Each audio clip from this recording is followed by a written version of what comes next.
ஒரு நாள் என் மகனும் மனைவியும் மகளும், நான் அவளை மகள் என்று தான் அழைப்பேன், 3 பேரும் கடைக்கு போனார்கள்.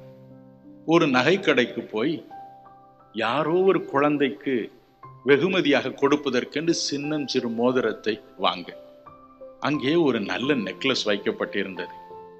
என் மகளுக்கு ஒரே ஆசை, நாக்கெல்லாம் ஊற ஆரம்பித்தது. ஐயோ, இந்த நெக்லஸ் நல்லா இருக்கே என்று சொன்னாள்.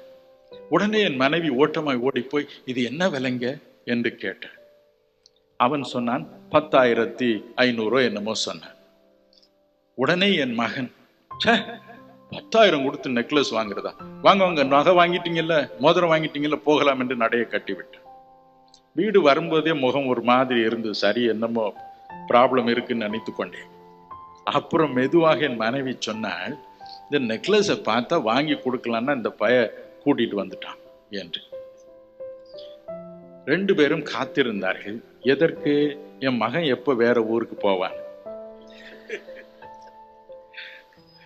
ஒரு நாள் அவன் கோயம்புத்தூர் காலேஜுக்கு போறான்ப்பா என்று சொல்லி போய்விட்டான். 7 மணி காலையில் அவன் போனான். 10 மணிக்கு என் மனைவியும் மகளும் ட்ரிம்மா ட்ரெஸ் பண்ணி சேவையும் தூக்கி கொண்டு அவசரமாய் புறப்பட்டார்கள். கொஞ்சம் கடைக்கு போய் வந்து விடுகிறோம் என்று. என்ன அப்படி என்ன அவசரம், ஏதாவது மருந்து வாங்கணுமா என்று கேட்டு, இல்லை இல்லை, நீங்க அப்புறம் சொல்றேன் என்று சொன்னார்கள். வரும்பொழுது என் மகளுடைய முகத்தை பார்க்க வேண்டுமே, ஒரே சந்தோஷம். முகமே நிலவு போல காணப்பட்டது. கழுத்தை பார்த்தீங்களாப்பா என்றார். அப்பதான் பார்த்தேன். ஓ, நல்ல நெக்லஸ், அருமையான நெக்லஸ்.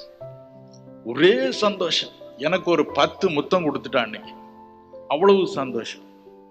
நாட்கள் கடந்தன.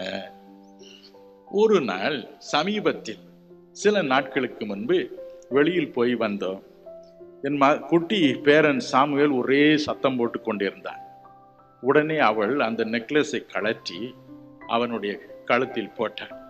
அவனுக்கு ரொம்ப குஷியாகி போச்சு. அப்பதான் சொன்னா, நீ பொட்ட பிள்ளையா பிறந்திருக்க கூடாது, உனக்கு நான் நெக்லஸா வாங்கி போட்டிருப்பேன்ல என்று அவள் சொன்னாள். ஆம்பளை பையனை பிறந்துட்டேன், இல்லைன்னா எல்லா நெக்லஸையும் போட்டு போட்டு உன்னை பார்ப்பேன் என்று சொன்னாள். எனக்கு அன்பானவர்களே, தாயின் உள்ளம் அப்படி. தான் விரும்பும் எல்லாவற்றையும் தன் குழந்தைக்கு அணிவித்து பார்க்க வேண்டும் என்ற ஒரு ஆவல். என் அருள்நாதர் இயேசுவும் அப்படித்தான்.